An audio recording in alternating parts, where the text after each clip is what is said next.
নিহত যুবদল নেতার লাশ পোস্টমর্টেম শেষে নেওয়া হচ্ছে, যেখানে কিন্তু মেয়র আরিফুল হক চৌধুরী সহ বিএনপি নেতাকর্মীরা উপস্থিত হয়েছেন। দর্শক, আমরা সরাসরি আছি Sylhet M A Usmani medical college হসপিটালের মর্গে থেকে, যেখানে পোস্টমর্টেম শেষে ময়নাতদন্ত শেষে মরদেহ দেওয়া হয়, সেই জায়গায় আছি। গতকালকে জানেন যে সিলেটে যুবদল নেতা জিল্লুর রহমান, যার বয়স 42 বছর, দক্ষিণ সুরমা এলাকায় পিকেটিংয়ের পর পুলিশের দাওয়া খেয়ে যাওয়ার সময় কিন্তু নিহত হন। ওনার লাশ নিয়ে যাওয়ার জন্যই এখানে দেখতে পাচ্ছি মেয়র আরিফুল হক চৌধুরী সহ বিএনপির নেতাকর্মী কয়েকজন এসেছেন, এমনকি অনেকে আসছেন। যারা আমাদের সাথে যুক্ত হয়েছেন অবশ্যই কমেন্ট করবেন, আমাদের সাথে থাকবেন। সাউন্ড ক্লিয়ার আছে কিনা জানিয়ে দিবেন। সামনে অ্যাম্বুলেন্স রয়েছে, মেয়র আরিফুল হক চৌধুরী এগিয়ে আসছেন। ভাই ভাই ভাই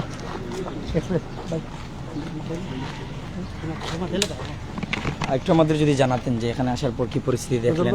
আর এখানে সব কিছু পোস্টমর্টম, সুরতহাল এগুলো সব কমপ্লিট করে আমি সকাল থেকে আসছিলাম।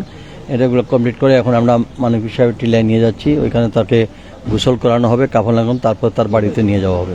এই ঘটনা সম্পর্কে যদি একটু জানাতেন। যে এটা আমরা পরবর্তীতে আমরা বসে আমাদের নেতৃবৃন্দরা প্রেস ব্রিফিং করবেন, আর জনগণকে জানানো হবে। পুরো বিষয়টা একসঙ্গে জানার অপেক্ষা রইলাম। দর্শক, মেয়র আরিফুল হক চৌধুরী জানাচ্ছেন যে তারা প্রেস ব্রিফিংয়ের মাধ্যমেই কিন্তু জানিয়ে দিবেন সাংবাদিকদের, এমনকি সাধারণ মানুষদের। যারা আমাদের সাথে যুক্ত আছেন, অ্যাম্বুলেন্স করেই নিহত জিল্লুর রহমানের লাশ নিয়ে যাওয়া হচ্ছে, যিনি যুবদলের নেতা। আসলে আমরা জানিয়ে দিব গতকালকে কি হয়েছিল। আমাদের জানা তথ্য মতে আমাদের হাতে যে আপডেট আছে তা আমরা অবশ্যই জানিয়ে দেওয়ার চেষ্টা করব। মেয়র আরিফুল হক জানিয়েছেন যে ঘটনা তারা আবারও জানাবেন। আর আমরা মেডিকেলের Sylhet M A Usmani medical college হসপিটালের যে মর্গ আছে, মর্গ সরাসরি সম্মুখ প্রান্ত থেকে আমরা আপনাদের সাথে আছি। ময়নাতদন্ত শেষে লাশ নিয়ে যাওয়া হচ্ছে সিলেটের যে মানিকপীরের টিলা আছে, মানিকপীরের টিলাই ওনাকে দাফন করা হবে। যদি আপনাদের আরও একটু আমি ক্লিয়ার করে জানাই দর্শক, যে জায়গায় আছি সেই জায়গার পরিস্থিতি, এমনকি গতকালকের অবস্থা, সিলেট শহরের পরিস্থিতি আমরা অবশ্যই আপনাদের জানানোর চেষ্টা করছি। যারা আমাদের সাথে আছেন অবশ্যই কমেন্ট করবেন। যারা কমেন্ট করছেন ধন্যবাদ। অবশ্যই আমি আপনাদের সাথেই আছি সবসময় সিলেট থেকে আপডেট জানানোর জন্য। আমি যারা জানেন না তাদের জানার সাথে বলছি যে গতকালকে যে জিল্লুর রহমান যুবদলের নেতা নিহত হন, এই ঘটনা সম্পর্কে প্রশাসন কি জানিয়েছে, এমনকি গণমাধ্যম কর্মীরা কি তুলেছেন। সিলেট ঢাকা মহাসড়কের দক্ষিণ সুরমা উপজেলার লালাবাজার এলাকায় পিকেটিংয়ের সময় পুলিশ দেখে পালাতে গিয়ে সড়ক দুর্ঘটনায় জিল্লুর রহমান, যার বয়স 42 বছর, নামে এক যুবদল নেতার মৃত্যু হয়েছে। মঙ্গলবার দুপুর 2টার দিকে নিয়ন্ত্রণ হারিয়ে সড়কের পাশের গাছের সঙ্গে তার মোটরসাইকেলের ধাক্কা লাগে। এতে তিনি গুরুতর আহত হন। স্থানীয়রা তাকে উদ্ধার করে ওসমানী মেডিকেল কলেজ হাসপাতালে নিয়ে গেলে কর্তব্যরত চিকিৎসক তাকে মৃত ঘোষণা করে, যার লাশ কিন্তু এখনই নিয়ে যাওয়া হয়েছে। আর একটু জানিয়ে রাখছি যে নিহত জিল্লুর সিলেটের গোলাপগঞ্জ উপজেলার যুবদলের যুগ্ম আহ্বায়ক ও মদনগৌরী গ্রামের এলাইস মিয়ার ছেলে। মানে এই যে ওনার গ্রামের নাম হচ্ছে মদনগৌরী গ্রাম, বাবার নাম হচ্ছে এলাইস মিয়া, ওনার বাড়ি হচ্ছে গোলাপগঞ্জ উপজেলায়। উনি গোলাপগঞ্জ উপজেলার যুবদলের যুগ্ম আহ্বায়ক। আর একটু আমি জানার চেষ্টা করছি, এমনকি আপনাদের জানানোর চেষ্টা করছি যে দক্ষিণ সুরমার ওসি শামসুদ্দোহা কি জানিয়েছেন। দক্ষিণ সুরমা থানার ভারপ্রাপ্ত ওসি শামসুদ্দোহা জানান, সিলেটের লালাবাজার এলাকায় পিকেটিং করছিলেন জিলুসহ কয়েকজন, যিনি নিহত হয়েছেন। পুলিশের উপস্থিতি টের পেয়ে মোটরসাইকেল করে পালানোর চেষ্টা করেন তিনি। এর সময় নিয়ন্ত্রণ হারিয়ে তার মোটরসাইকেল গাছের সঙ্গে ধাক্কা লাগে। কয়টার দিকে জিলুর লাশ কেন আইছিল? আমরা এনে সকালকে আইতে 10টার দিকে পোস্টমর্টম করে দেওয়া হয়েছে। 11টার ভিতরে দিলেইছে, মানে আজকেই সকালে 10টার দিকে আইছে, আর আজকে 11টার ভিতরে চলে গেছে। দিলেইছে অলরেডি পোস্টমর্টম হয়ে গেছে। এবার তো মাথার মাঝে বাড়ি গাইছে, শরীরের সমান আঘাতের জন্য কালবাগল গেছে। এরপরে জায়গায় বিভিন্ন জায়গাতে অ্যাবলেশন আছে। এরপরে মাথায় খুবই চট পাইছে। শরীরে কোনো গুলির চিহ্ন বা আঘাত? না, এগুলা কিচ্ছু নাই। কিছু পাইছে না, এগুলা কিচ্ছু নাই। হেলমেট আছে? হেমলেট থাকলে তো তোমার হেড ইঞ্জুরি হওয়ার কথা নাই, নিশ্চয়ই হেমলেট আসতো না। আসলে যদি জানেন আমাদেরকে শরীরের কোন কোন জায়গায় বেশি আঘাত? এমনি কোনো আঘাত নাই, শরীরের সামান্য খালবাগল গেছে, ফাওয়াতর খালবাগল গেছে, পানির খালবাগল গেছে, মাথার বেশি বাঘা। ছবিতে তো আসলে দেখা যায় যে বুকের মাঝে রক্তাক্ত অবস্থা। না, বুকুতে এমন কিছু নাই, কিছু নাই। না, শুধু মাথার আঘাতে মারা। মাথার রক্তটা বুকুত গেছে, মাথার আঘাতে হেড ইঞ্জুরি মারা গেছে। মাথা কোন সাইডে দিয়ে আঘাতটা? এগুলো বাম সাইডে, ডাইন সাইডে, অল মাথা দিয়ে। খুব জোরে চট খাইছে তো, খুবই বাড়ি খাইতে খুবই জোরে খাইছে গাছের সাথে। তারা তো গাছা, আমরা তো যতটুকু কালকে তাই নিউজে দেখলাম তোমার তাই গাছের সাথে বাড়ি খাইয়া তোমার মারা গেছে। আর এক পার্টি বলতেছে পুলিশের হেফাজতে মারা গেছে, কিন্তু আসলে আমরা যতটুকু জানছি গাছের লগে বাড়ি খাইয়া সে মারা গেছে। ধন্যবাদ। আপনার ধন্যবাদ। দর্শক যারা আমাদের সাথে আছেন উনি তো জানিয়েছেন আমাদের দক্ষিণ সুরমা থানার ভারপ্রাপ্ত ওসি শামসুদ্দোহা জানান যে সিলেটের লালাবাজার এলাকায় পিকেটিং করছিলেন জিলু সহ কয়েকজন পুলিশের উপস্থিতি টের পেয়ে মোটরসাইকেল করে পালানোর চেষ্টা করেন তিনি, মানে যিনি নিহত হয়েছেন। আর এই সময় নিয়ন্ত্রণ হারিয়ে মোটরসাইকেল গাছের সাথে ধাক্কা লাগে, প্রাণ হারানো নি। ইন্না লিল্লাহি ওয়া ইন্না ইলাইহি রাজিউন। তবে এই অভিযোগ অস্বীকার করেছে জেলা বিএনপির নেতৃবৃন্দরা। এমনকি জেলা বিএনপির সাধারণ সম্পাদক অ্যাডভোকেট ইমরান আহমদ চৌধুরী জানান, পুলিশ দাওয়া করে আটকের পর জিলুকে মারধর করে পরে তাকে হাসপাতাল নেওয়া হয়, সেখানে তার মৃত্যু হয়। আরেকটি বিষয় আমি জানিয়ে রাখছি যে পরিবার সূত্রে যা জানানো হয়েছে, অর্থাৎ জিলুর একটি ভাই আছে, বড় ভাই। জিলুর বড় ভাই বুলু আহমেদ বলেন যে গাছের সঙ্গে মোটরসাইকেলের ধাক্কা লাগে আর তাই তিনি মারা যান। আর এটা কিন্তু নিশ্চিত করেছেন সমকালের সাংবাদিক যারা আমাদের সাথে এখনও আছেন। আমরা সেখান থেকেই সরাসরি দেখানোর চেষ্টা করছি Sylhet M A Usmani medical college হসপিটালের যে মর্চুয়ারি বিভাগ আছে সেখান থেকে।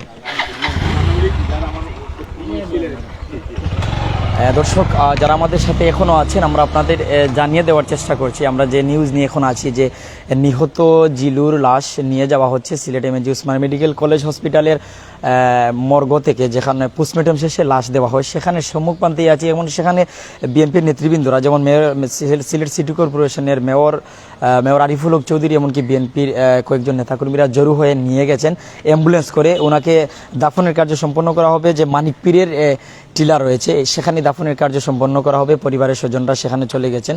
আর গতকালকের ঘটনা আমরা কিন্তু আপনাদের উল্লেখ করেছি, দেশের বিভিন্ন জায়গায় কিন্তু অবরোধ পালন করার জন্য জাতীয়তাবাদী পরিবারের সদস্যরা উঠছেন। আবারও আওয়ামী লীগের পক্ষ থেকে শান্তি সমাবেশ করা হচ্ছে। প্রশাসনের শক্ত অবস্থান যেন কোনোভাবে দুই দল পরস্পর মুখোমুখি না হয়, কোনো অপ্রীতিকর ঘটনা না ঘটে, যে ঘটনার জন্য মানুষ প্রস্তুত নয়, কোনোভাবেই মানুষ প্রস্তুত নয়, এমন কোনো ঘটনা হোক, এরকম ঘটনা থেকে মানুষ বাঁচতে চায়। যার কারণে প্রশাসন যেমন পুলিশ সদস্য, বিজিবির সদস্য, র্যাব, তার পাশাপাশি আনসার বাহিনীর সদস্যরা কিন্তু দেখা গেছে যে বিভিন্ন জায়গায় অবস্থান করেছেন। আর যারা আমাদের সাথে আছেন যারা আমাদের সাথে আছেন অবশ্যই আমরা দেখানোর চেষ্টা করছি, এমনকি বোঝানোর চেষ্টা করছি যে আমাদের জানা তথ্য মতে, আমাদের দেখা মতে যারা আমাদের সাথে এখনও আছেন, আমরা এখনও স্পটে আছি, অর্থাৎ Sylhet M A medical college হসপিটালের মর্গের সম্মুখ প্রান্ত। সেখান থেকেই কিন্তু দেখানোর চেষ্টা করছি সরাসরি। কিন্তু আমাদের সাথে হাজার হাজার মানুষজন দেখবেন প্রাইম সিলেটি চ্যানেলে। যারা আমাদের প্রাইম সিলেটে দেখছেন, যারা আমাদের সিলেটি চ্যানেলে দেখছেন, আপনাদের আমি জানিয়ে দিয়েছিলাম যে ওনার নাম জিল্লুর রহমান, ওনার বয়স 42 বছর।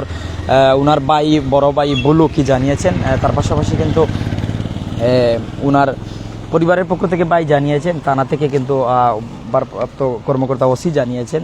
তার পাশাপাশি কিন্তু ঘটনাস্থল থেকেই কিন্তু যারা পিকেটিং করে বা যারা অবরোধ পালন করতে এসেছিল তারা কিন্তু সবাই ছত্রভঙ্গ হয়ে যায়, যার কারণে কিন্তু প্রত্যক্ষ সাক্ষী কেউ মিলেনি। তবে বিএনপির পক্ষ থেকে দাবি করা হয়েছে যে পুলিশের দাওয়া, এমনকি পুলিশের মারধর, এরপর মেডিকেল আনা, এরকম।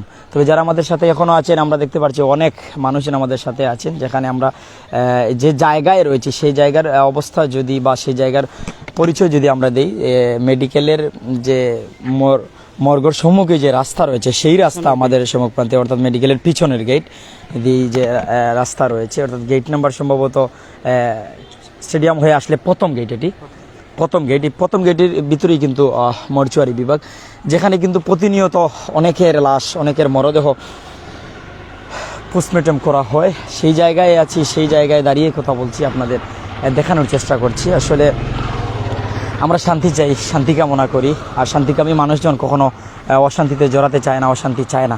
আপনাদের মতামত অবশ্যই কমেন্টে জানিয়ে দিবেন। এমনকি অনেক রাজনৈতিক দলের, অনেক রাজনৈতিক মতের, বিভিন্ন দলমতের মানুষজন আমাদের সাথে থাকেন সব সময়। আমরা সিলেটের আনাচে কানাচে, অলিতে গলিতে বিভিন্ন জায়গা থেকে সত্য তুলে ধরার চেষ্টা করি সিলেটের মাটি থেকে। আজকেও সিলেটের M A Usmani medical college হসপিটালের যে প্রথম ফটক রয়েছে, সেই প্রথম ফটকের ভিতর থেকে মর্চুয়ারি, অর্থাৎ মর্গের সম্মুখ প্রান্ত থেকেই আছি, যেখান থেকেই কিছুক্ষণ আগে লাইভের শুরুতে অ্যাম্বুলেন্স করে যুবদল নেতা যে নিহত হয়েছেন জিল্লুর রহমানের লাশ নিয়ে গেলেন মেয়র আরিফুল হক চৌধুরী, এমনকি সাথে ছিলেন বিএনপির সিনিয়র নেতৃবৃন্দ। নেতৃবৃন্দ 2 থেকে 4 জন, এমনকি অনেকে হয়তো মানিক পীরে টিলা অপেক্ষা করছেন। জানাজা শেষেই দাফনের কার্য সম্পন্ন করা হবে সিলেটের মানিক পীরের টিলায়। আমাদের লাইভে যুক্ত আছেন এমন কেউ যদি জানাজায় অংশগ্রহণ করতে চান মুসলিম ভাই হিসেবে, অবশ্যই আপনারা মানিক পীরের টিলায় যাওয়ার চেষ্টা করুন বা তাদের পরিবারের সাথে যোগাযোগ করার চেষ্টা করুন। যারা এখন আমাদের সাথে যুক্ত আছেন, দুঃখ প্রকাশ করছেন, আসলে দুঃখ ভারাক্রান্ত মন নিয়ে বলতে হচ্ছে যে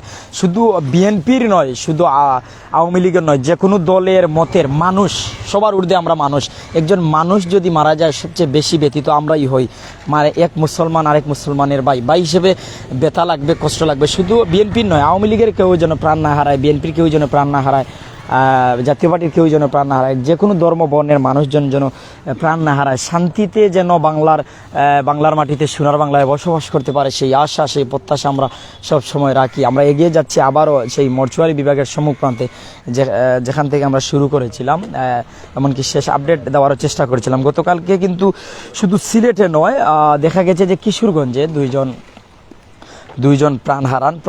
পুলিশের পক্ষ থেকে জানানো হয় একজন, বিএনপির পক্ষ থেকে জানানো হয় যে পুলিশের সাথে যে দাওয়া পাল্টা দেওয়া, ইট পাটকেল চূড়াগুলাগুলি সব মিলিয়ে তাদের 2 জন নিহত হয়েছেন। এমনকি একজনের লাশ ঘটনাস্থলেই আছে যে জায়গায় নিহত হয়েছেন, আর একজনের লাশ ময়নাতদন্তের জন্য মেডিকেল পাঠানো হয়েছে, এটা কিন্তু জানিয়ে দেওয়া হয়েছিল। এমনকি রাত্রে একটি লাইভের মাধ্যমে আমরা পুরো আপডেট দিই। গতকালকে আমরাও কিন্তু পরিশেষে একটি আপডেট দিয়েছিলাম, আজকেও আমরা চেষ্টা করব 3-5 মিনিট হলেও রাত্রে কিছুটা আপডেট দেওয়ার। সারাদিনে যেমন অবরোধের দ্বিতীয় দিন, আজ অবরোধের দ্বিতীয় দিনে সিলেটের পরিস্থিতি কি, এমনকি কোন জায়গায় কি অবস্থা, সারা দেশে কয়জন নিহত হলেন, শেষ আপডেট আমরা কিন্তু প্রতিদিন রাত্রেই আপনাদের জানিয়ে রাখি। এই যে হাজার হাজার মানুষ আমাদের সাথে আছেন, দেখছেন, আপনাদের একটি মেসেজ দিয়ে রাখি, শান্তি কামনা করুন, এমনকি শান্তিতে থাকুন। যে কোনো রাজনৈতিক দলের মতের হন না কেন, বিশৃঙ্খলা অপ্রীতিকর ঘটনা ঘটাতে যাবেন না। যদি অপ্রীতিকর ঘটনা ঘটাতে যান, হয়তো নিজে বিপদে পড়বেন, অপরকে বিপদে ফালাবেন, তাই নিজে বিপদে না পড়ুন, আমরা সেই অনুরোধ আপনাদের করি। দর্শক, আমি আছি, আমার সাথে শাহেদ তালুকদার আছেন, আমরা সেখান থেকেই কিন্তু দেখানোর চেষ্টা করছি যে জায়গা থেকেই পোস্টমর্টম শেষে জিল্লুর লাশ নিয়ে যাওয়া হয়েছে, জানাজা শেষে কাফনের কার্য সম্পন্ন করা হবে, সেই জায়গা থেকে আপনাদের সাথে আছি। আমাদের দেখছেন, আশা করি আমাদের দেখবেন, এমনকি আপনারা তথ্য দিয়ে আমাদের সহায়তা করবেন, আমরা যেন আমাদের সাধ্য মতো সঠিক তথ্য সিলেটের মাটি থেকে তুলে ধরতে পারি, দেখাতে পারি, জানাতে পারি, বুঝাতে পারি। আমরা আপনাদের জানিয়ে দিয়েছিলাম গতকালকে কিশোরগঞ্জে 2 জন, সিলেটে 1 জন, অর্থাৎ গতকালকে আমাদের হাতে আসা তথ্য মতে কিশোরগঞ্জ ও সিলেট মিলিয়ে 3 জন প্রাণ হারিয়েছেন এই অবরোধের ইস্যুতে। দেখা গেছে যে বিভিন্ন জায়গায়, এমনকি রাজধানী ঢাকা সহ দেশের প্রত্যেকটি জায়গায় কিন্তু পুলিশ, বিএনপির নেতাকর্মীদের দাওয়া পাল্টা দেওয়া, সংঘর্ষ, ইট পাটকেল চূড়া, ফাঁকা গুলি, গ্রেনেড, ফাঁকা গুলি, এমনকি টিয়ার গ্যাস সহ অনেক ধরনের পদক্ষেপ কিন্তু নিয়েছিল প্রশাসনের নেতৃবৃন্দরা। সিলেটের আনাচে কানাচে, অলিতে গলিতে, বিভিন্ন পয়েন্টে মৌরে দেখা গেছে যে পুলিশ সদস্য, বিজিবি, আনসার, র্যাব সহ প্রশাসনিক প্রোটোকল শক্ত অবস্থানে। অপরদিকে আওয়ামী লীগ শান্তি সমাবেশে ব্যস্ত, বিএনপি অবরোধ পালন করতে ন্যস্ত। এরকমই ছিল সিলেট শহরের পরিস্থিতি। সেখান থেকেই আমরা কিন্তু আপনাদের আপডেট দিচ্ছিলাম প্রাইম সিলেটে। দর্শক, যদি আমরা আপনাদের জানাই, আপনাদের দেখাই যে জায়গায় আছি, এই জায়গাটি হচ্ছে লাখো লাখো মায়ের সন্তান, বাবার সন্তানের লাশ এখান থেকে ময়নাতদন্ত শেষে বডি দেওয়া হয়। এখানে কত মায়ের চোখের জল, কত বাবার চোখের জল পড়ে আছে আমাদের জানা নাই। অনেক হয়তো আমাদের লাইভে আছেন যারা দেখছেন যে এখান থেকেই আপনার ভাই, আপনার বোন, আপনার পিতা, আপনার মাতা, আপনার আত্মীয় স্বজন অনেকের লাশ এখান থেকেই নিয়ে যাওয়া হয়েছে। তবে সেই জায়গায় দাঁড়িয়ে বলছি, শান্তি কামনা করছি, আল্লাহ তাআলার কাছে চান আল্লাহ তাআলা আমাদের যেন শান্তি দান করেন। আধ্যাত্মিক এই নগরী সিলেট সহ পুরো বাংলাদেশকে আল্লাহ তাআলা যেন শান্তিতে, এমনকি রহমতের চাদর দিয়ে ডেকে রাখেন। তার পাশাপাশি আমরা অনুরোধ করছি, ভালো থাকুন, সবসময় ভালো কাজে থাকুন, আল্লাহ তাআলা আপনাদের জন্য ভালো রাখেন। তো দর্শক, পরিশেষে আমি শেষ মেসেজ আপনাদের দিয়ে বিদায় নিব। আমরা যে লাইভে ছিলাম, যুবদল নেতা জিল্লুর রহমান নিহত হয়েছিলেন গতকালকে। আজকে পোস্টমর্টম শেষে সিলেটের এমএজি উসমানী মেডিকেল কলেজ হসপিটালের মর্চুয়ারি, অর্থাৎ মর্গের সম্মুখ প্রান্তে পোস্টমর্টম শেষে ওনার মরদেহ দেওয়া হয়েছে। পরিবারের সদস্যরা এসেছেন, এমনকি সিলেট সিটি কর্পোরেশনের মেয়র আরিফুল হক চৌধুরী নিজে এসে অ্যাম্বুলেন্স করে নিয়ে গেছেন। উনি মোটরসাইকেলে গেছেন, লাশ অ্যাম্বুলেন্স করে নিয়ে যাওয়া হয়েছে। জানাজা শেষে মানিক পীরের টিলা, যেখানে কিন্তু লাখো মানুষজন শুয়ে আছেন, সেই জায়গায় ওনাকে দাফন করা হবে। তো শেষ আপডেট জানিয়ে বিদায় নিচ্ছি। ভালো থাকুন, সুস্থ থাকুন। আসসালামু আলাইকুম ওয়া রাহমাতুল্লাহি ওয়া বারাকাতুহু।